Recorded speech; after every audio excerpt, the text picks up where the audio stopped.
Bonjour tout le monde. Aujourd'hui, moi et ma collègue, on va vous présenter un tutoriel sur le EasyPHP. Vous allez avoir avec nous deux parties. Une partie théorique dans laquelle on va vous donner une définition, on va parler un petit peu de l'historique et l'utilisation du PHP et les pages dynamiques du PHP. Ensuite, on a une partie pratique. On va vous montrer comment on peut installer EasyPHP sur Windows et ainsi sur Linux. Donc tout d'abord, pour commencer, il faut savoir c'est quoi le EasyPHP. Le EasyPHP est une plateforme de développement web permettant de faire fonctionner localement, c'est-à-dire sans se connecter à un serveur externe, des scripts PHP. Ce n'est pas en soi un logiciel, mais un environnement comprenant deux serveurs. Premièrement, on a le serveur Apache.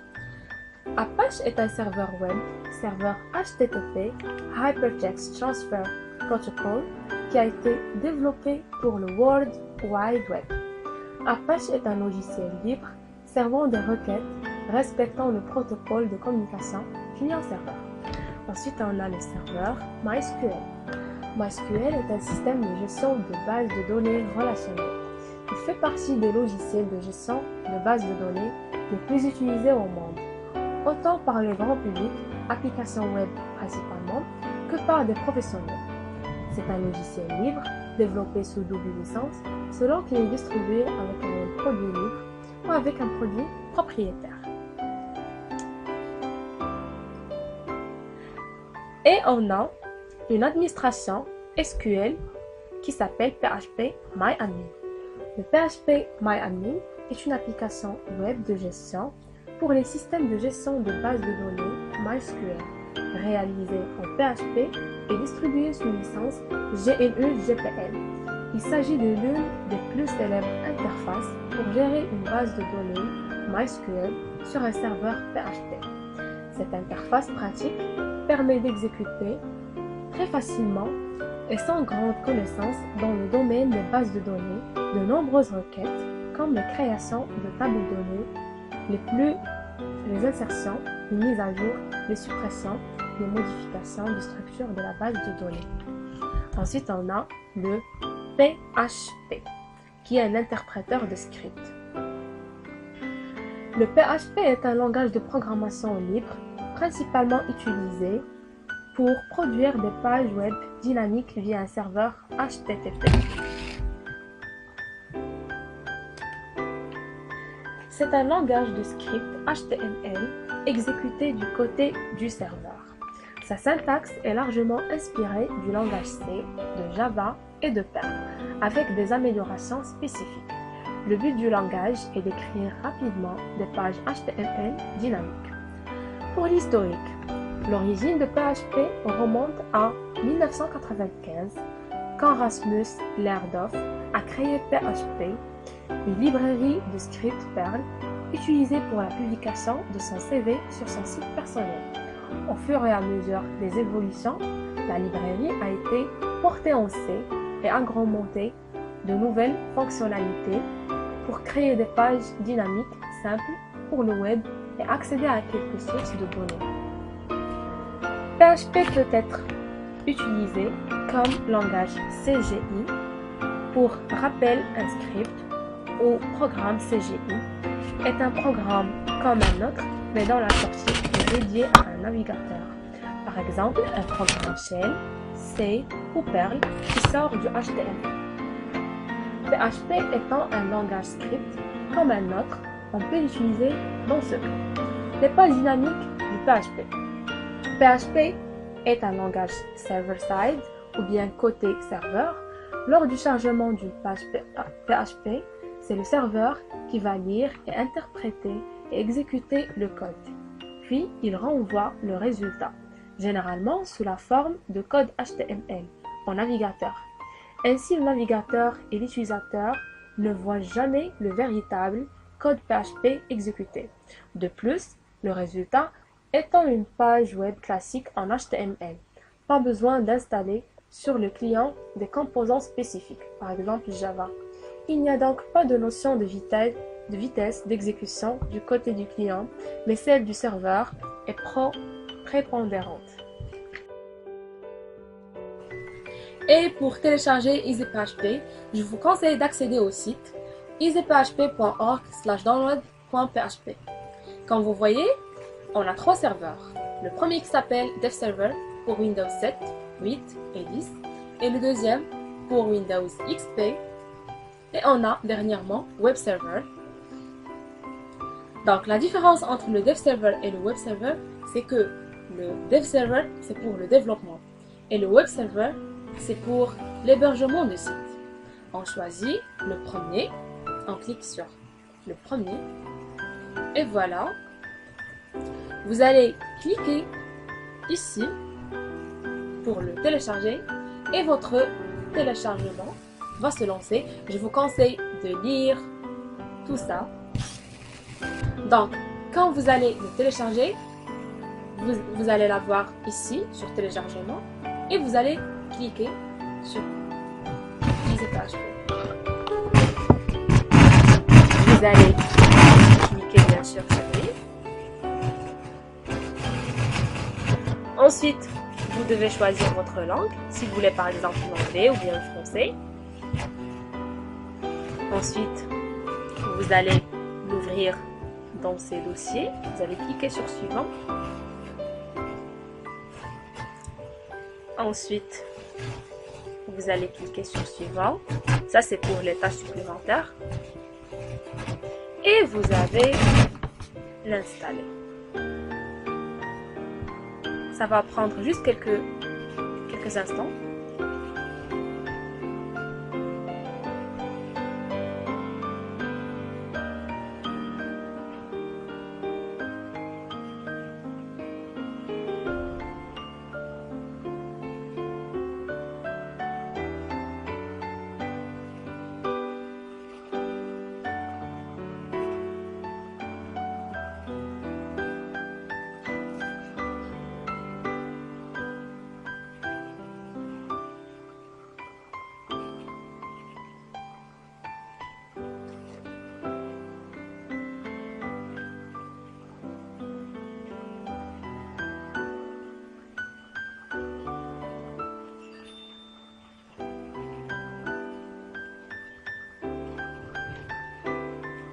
Et vous allez cliquer sur terminer. Voilà, ça c'est la fin de l'installation de EasyPHP. Quand vous cliquez sur terminer, voilà. Mais personnellement, j'utilise la version du EasyPHP 12.1. Je vous conseille de la télécharger. Quand vous la téléchargez, je vais vous montrer comment vous l'installez. Donc, vous appuyez sur EasyPHP 12.1. Ensuite, exécuter. Confirmez. Vous choisissez votre langue préférée, soit l'anglais, soit le français. Ensuite, suivant. Et vous cochez je comprends et j'accepte les termes du contrat de licence. Ensuite, suivant. Et suivant. Suivant ensuite. Et vous l'installez. C'est très rapide, très facile.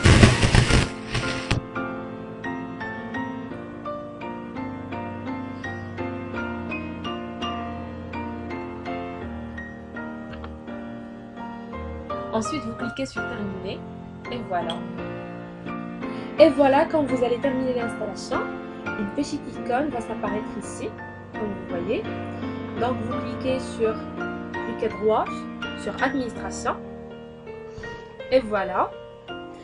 Voilà, vous avez les fichiers locaux, ce sont des fichiers HTML et les fichiers PHP. Vous avez les modules, les fichiers portables, ainsi le testeur de code. Vous allez cliquer sur ouvrir les modules. Et voilà. Vous pouvez créer des tables gratuitement ou bien manuellement dans le SQL. Aussi, vous pouvez ajouter des utilisateurs. Vous cliquez ici sur ajouter un utilisateur. Vous allez sur la petite icône de EasyPHP, vous cliquez droit, vous avez les fichiers log. Un fichier log, c'est un fichier journal en format texte qui, pour chaque page, vue sur ou par des plugins, chacune de ces informations est stockée sur une ligne. Il est possible d'utiliser un fichier log pour faciliter le débogage d'une page PHP. Ensuite, vous avez configuration. Rarement vous trouvez un problème sur le conflit de port. Vous allez sur configuration, vous cliquez sur Apache. Un fichier qui s'appelle httpd.conf va s'apparaître ici. Donc, pour modifier ou changer le port, vous pouvez le changer ici. Vous avez les seuls, l'adresse locale, le numéro de port. Pour moi, mon numéro c'est 80. Vous pouvez le changer par un autre numéro. Je vous conseille de ne pas utiliser le numéro 3306 car il est utilisé par MySQL. Vous pouvez faire par exemple 3902. Et pour moi, j'ai le 80 qui marche.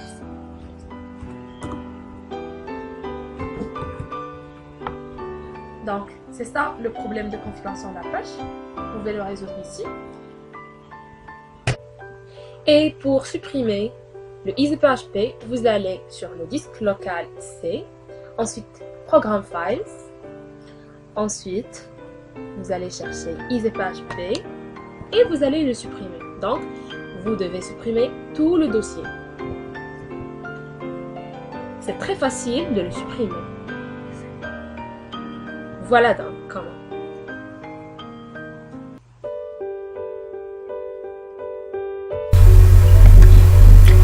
Et bon, maintenant, je vais vous montrer comment installer un serveur Apache sur votre ordinateur, exactement sur Linux.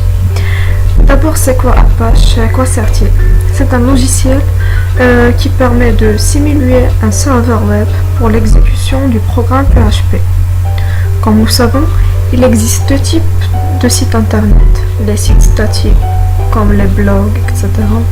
et les sites web dynamiques qui sont gérés par une interface administrateur et qui est codée en PHP. PHP est reconnu seulement par les serveurs web. Donc ici on va essayer de simuler un serveur web sur votre propre ordinateur. Et pour faire ça, comme vous voyez, on va commencer par installer l'exemple. D'abord, c'est quoi l'exemple? C'est un ensemble de logiciels permettant de mettre en place facilement un serveur web local, par exemple. Il s'agit d'une distribution de logiciels libres offrant une bonne souplesse d'utilisation. Il est simple, rapide et fonctionne sur les systèmes d'exploitation les plus répandus. Bon, maintenant on va rediriger vers le site sourceforge.net. On va cliquer sur Download, comme ça.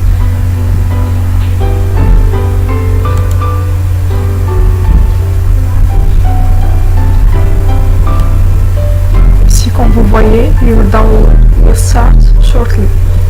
Vous attendez un petit peu. Oui, c'est ça.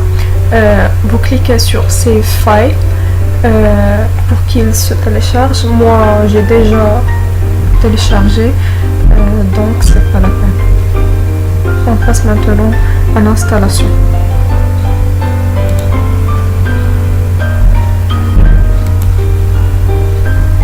Donc voilà, on vient ici, on clique sur Downloads. Voilà l'exemple qu'on a téléchargé. On met copie. Et maintenant, on va accéder au terminal. On va accéder vers le fichier download.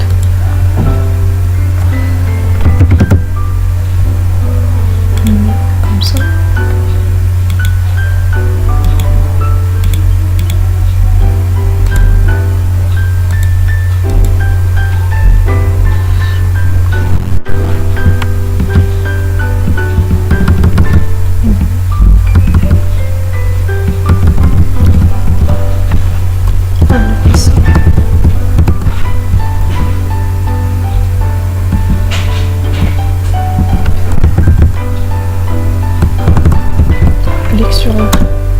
Maintenant on est dans Downloads.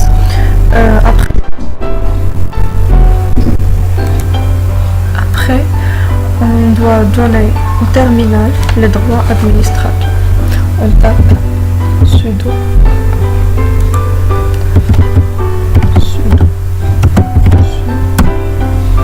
entrez votre mot de passe.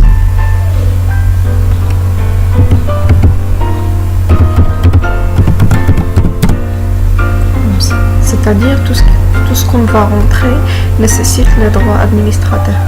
On va entrer le mot de passe comme ça. Et maintenant, on a les droits super utilisateurs. J'ai fait une faute.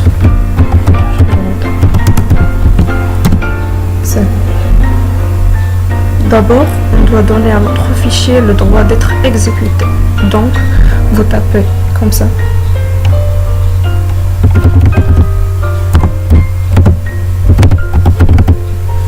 Chmod.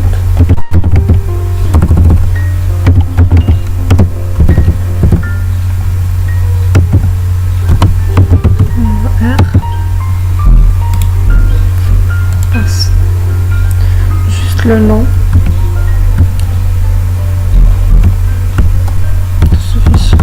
Comme ça.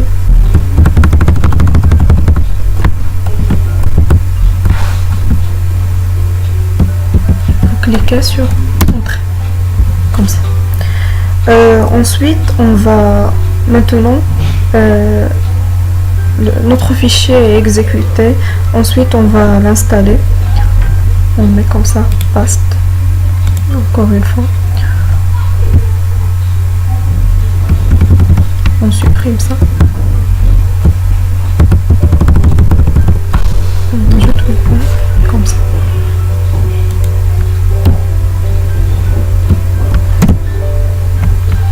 Et on attend un petit peu. Et voilà, la petite fenêtre apparaît. Donc, vous cliquez sur Next. Next. Next. Vous décrochez ça. Next.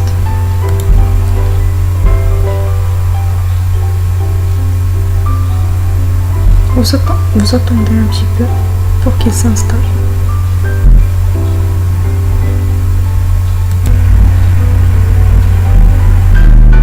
Maintenant, l'installation est terminée. Donc, on clique sur Finish. D'abord, je vais vous laisser le lien de téléchargement dans la barre d'infos ainsi que les commandes. N'oubliez pas de vérifier la barre d'infos pour plus d'informations. Et voilà.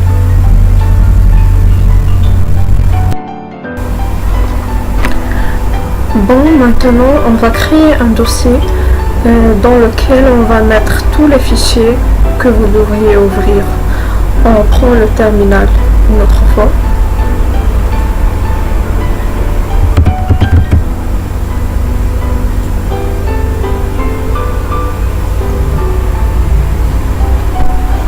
Et n'oubliez pas de redonner l'utilisateur supérieur une autre fois. Sudo.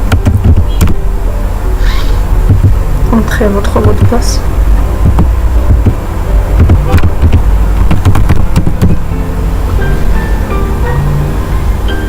Comme ça. Après, nous allons dans le fichier d'exemple, on met cd. Opt.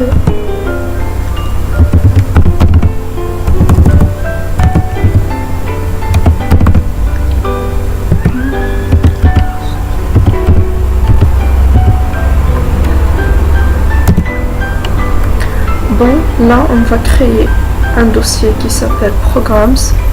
Donc à dire.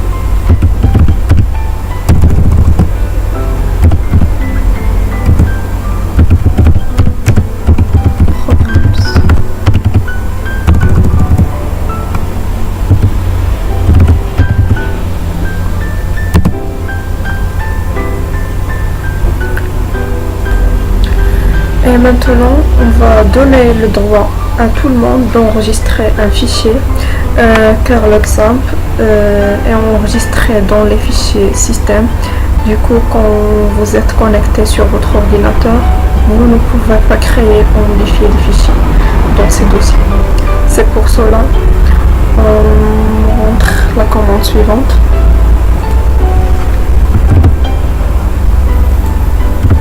Chmod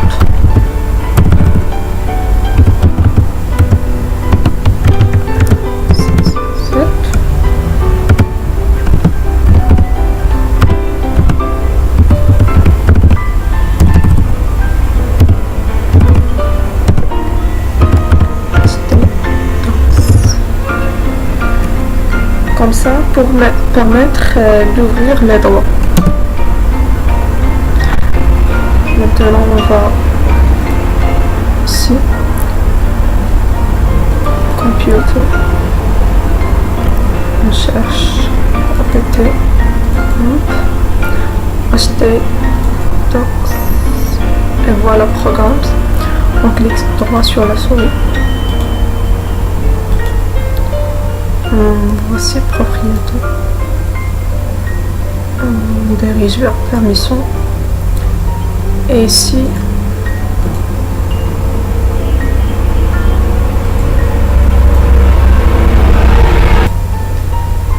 bon, si on a permission, vous choisissez ici votre nom d'utilisateur, etc. C'est ça. Et voilà, on est arrivé à la fin. Nous avons vous montré comment télécharger, installer, modifier les droits, quel que soit sur Linux, sur Windows. Nous avons défini quelques mots pour bien comprendre, quelques notions de base comme comme PHP, etc. J'espère que tout est clair. J'espère que la vidéo sera intéressante pour vous. N'hésitez pas de vérifier la barre d'infos.